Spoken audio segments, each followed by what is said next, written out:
Привет! Если ты включил это видео, то наверняка тебя беспокоит непонятный стук при кручении педалей на велосипеде. И ты не знаешь, откуда он исходит. У меня была такая проблема. В общем-то, этот стук появлялся спонтанно, не всегда. Он проявлялся при кручении педалей под нагрузкой и раздавался по всей раме. И очень сложно было определить место, именно то, откуда исходит этот стук. В общем-то, я разобрал практически весь велосипед, перебрал каретку, перебрал заднюю ось, даже трещотку разбирал. И, в общем-то, после переборки трещотки этот стук у меня только лишь усилился.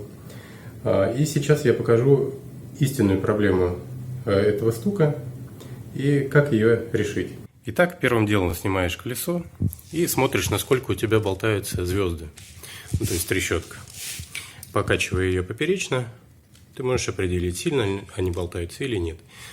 Если достаточно сильно, нужно раскрутить вот эту гайку, у которой есть углубление, два углубления, значит, вот они.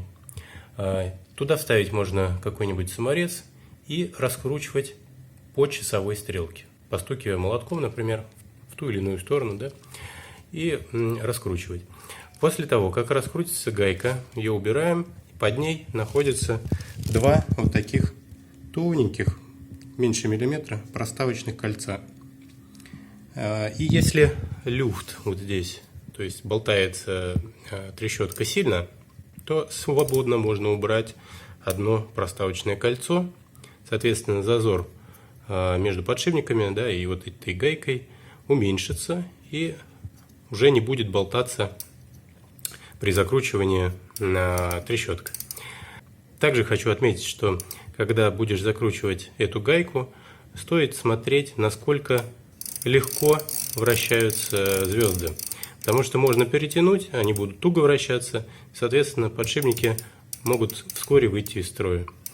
Идеальный баланс в том, чтобы звезды легко вращались и не было никакого люфта.